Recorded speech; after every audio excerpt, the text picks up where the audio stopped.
Canada's prime moron has an interesting take on terrorism. The Liberal Party believes that terrorists should get to keep their Canadian citizenship.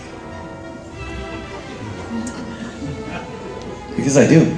Last year, he announced a plan to reintegrate ISIS fighters back into Canadian society. Mr. Speaker, ISIS terrorists are criminals who fought against our country, but they are now being welcomed back to Canada by the Prime Minister with the promise of reintegration services to help them. ISIS fighters from Canada are returning home after the group's near defeat in Syria and Iraq. Now, if this was the UK, these people would be losing their citizenship, so they could not return to Canada. But this is not the UK. Here, they have the right to return. These are some war criminals walking the streets of Canada. Welcoming these guys back with hugs is not the way to go. Best said by Andrew Scheer, Trudeau is offering poetry classes instead of throwing these terrorists behind bars. His affection for these radical groups can also be seen during his India trip, where he invited a convicted terrorist to have dinner with him. The Canadian PMO had invited Jaspal Atwal, a man who was convicted of attempting to assassinate a Punjab minister. But perhaps most notably, Trudeau's acceptance of violent extremism can be best seen with the settlement of Omar Khadr, an al-Qaeda-related terrorist who pled guilty to the murder of U.S. Army Sergeant Christopher Speer. After 10 years spent in Guantanamo Bay, Khadr tried to sue the Canadian government. Instead of going to court, Trudeau decided to give him a settlement of $10.5 million, even though he says there's not enough money for veterans. Why are we still fighting against certain veterans groups in court? Because they're asking for more than we are able to give right now.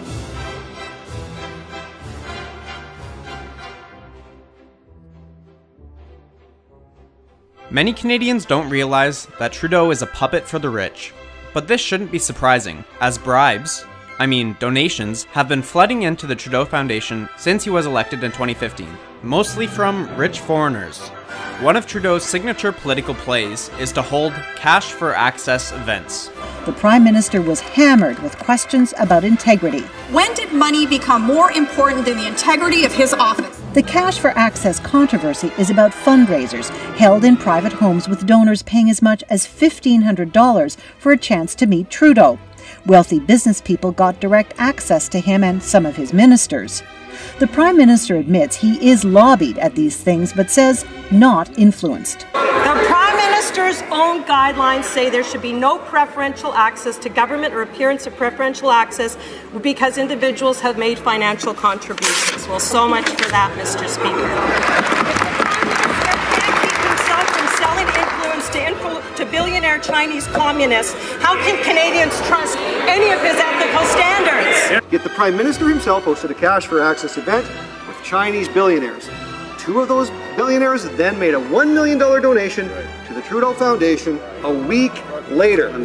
But perhaps the most public case of Trudeau's corruption is when he was found guilty of breaking conflict of interest law from his private vacation with the billionaire and lobbyist the Aga Khan. How could it not have occurred to you that that might not have been okay? The fact is, we work sorry, let me just try to reorder the thoughts. We worked with the lobby conflict of interest commissioner. Obviously there was a mistake. Say to yourself, this is not maybe the best thing to do. If you want to learn more about the scandal, look up the Trudeau Report.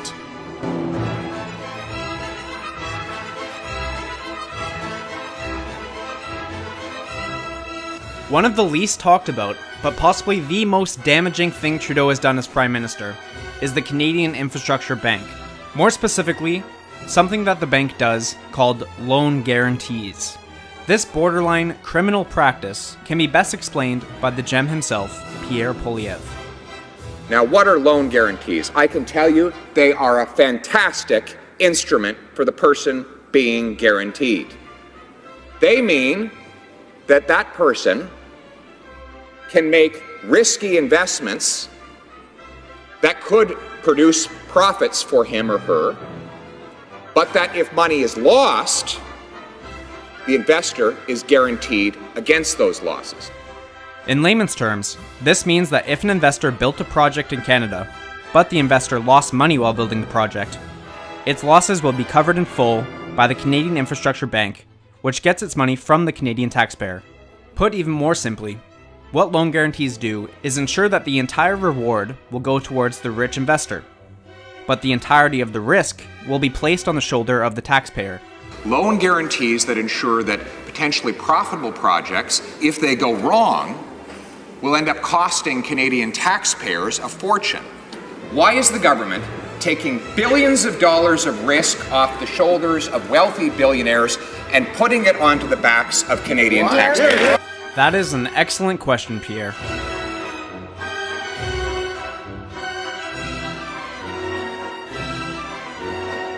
Trudeau's cringe-worthy SJW antics have become infamous across the world.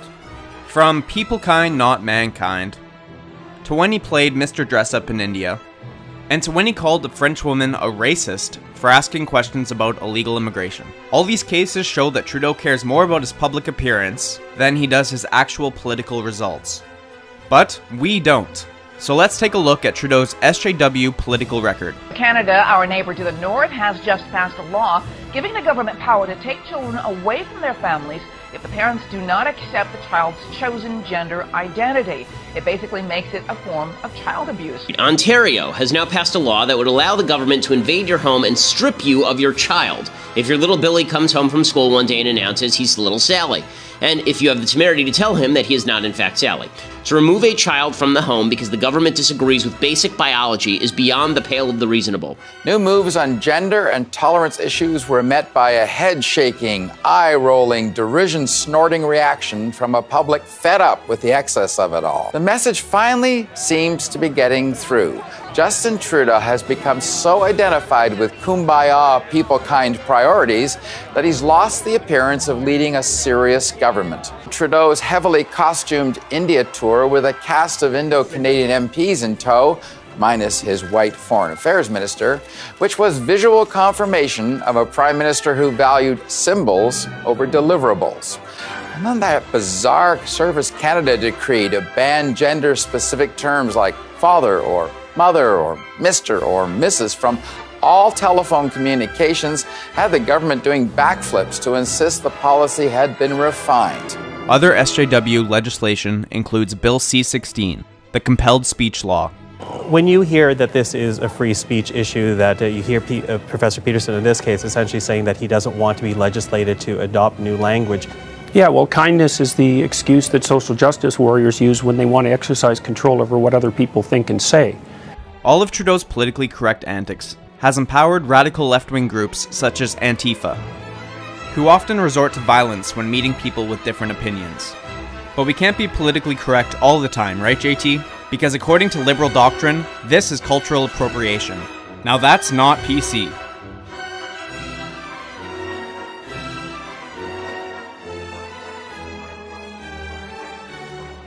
Justin, the budget will balance itself. Trudeau promised during the 2015 election to run 3 modest deficits of no more than $10 billion a year before balancing the budget in 2019. Well, Liberals are either terrible at math or pathological liars, because according to a new report by Trudeau's finance minister, the budget will not be balanced until 2041. So what has he been spending all of our money on? The Prime Minister's office has already spent more on polling than the previous Conservative government spent in 8 years. Millions of tax dollars are being spent to track Canadians' views for the political benefit of the Prime Minister. $50 million, which weren't budgeted for the illegal border crossing crisis. And this is what's going to burn your biscuits. It's to deal with the fact that because they refused to close the loophole in the Safe Third Country Agreement, Toronto's homeless shelters are over capacity with people illegally entering the country from the United States of America, a very safe country, and claiming asylum here in Canada. $8,500 for new boat racks, $13,000 for a new deck with sun umbrellas, and $7,500 for a new play structure. Now, I've bought many swing sets and play structures for my kids. Can the Prime Minister tell me what exactly is part of a $7,500 swing set? Right. That's how he, his wife, and their 3 children flew to the Caribbean islands of St. Kitts and Nevis for a New Year's holiday. A 9.5-hour return trip at a cost D&D estimates at $48,000. How do you end up paying $127,000 for a vacation where you just have to pay to get down there? You're not even paying for your time on the island. This year's deficit was supposed to be $6 billion. It's 300% higher. It's $18 billion with no plan to get back to balance. You know, never before has a politician boasted so much and spent so much and achieved so little with all their spending. And let's not forget what we talked about earlier with the $35 billion worth of loan guarantees from the Canadian Infrastructure Bank. Now I'll leave you guys with a clip of the man, the myth, the legend, Pierre Poilievre, trolling Justin Trudeau on his 2019 budget. So when do we get a balanced budget? Just keep going here. Oh, that can't be right. Just give me a second. I think I just need a little bit more to drink before we move on to that next point. All right. It says here we will have a balanced budget in the year 2041. That's more than 2 decades from now. Wow. Wasn't exactly the Christmas gift we were expecting, but there is something else here. Oh, a piece of coal and a note from the Prime Minister reminding me that this coal will be taxed, carbon tax next year. He says it's to help deal with budgetary problems. He's got another note here as well. Here it is. I know the budget hasn't balanced itself yet, like I said, but don't worry. We haven't been downgraded yet. We will cross that bridge when we get to it, or that bridge will cross itself, or something. Anyway, live for today. YOLO. I'm going surfing. Merry Christmas to all and goodwill to people kind. Signed, JT. He even includes a poem.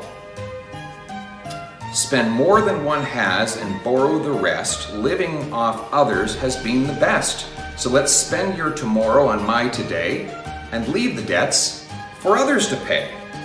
Well, that's an uplifting message. You know, come to think of it, we need to plan another celebration just like this one. We'll do it in 2041 when the budget is expected to balance itself and the debt will be just about $1 trillion. In fact, I'm inviting Justin to come in person. He'll be 70 years old by then, still living off his trust fund. And it will be $1 trillion in debt, which is another important landmark for us all to celebrate. And we can sit around the tree and celebrate that the budget has finally balanced itself. So on that hopeful note, I wish everyone a Merry Christmas.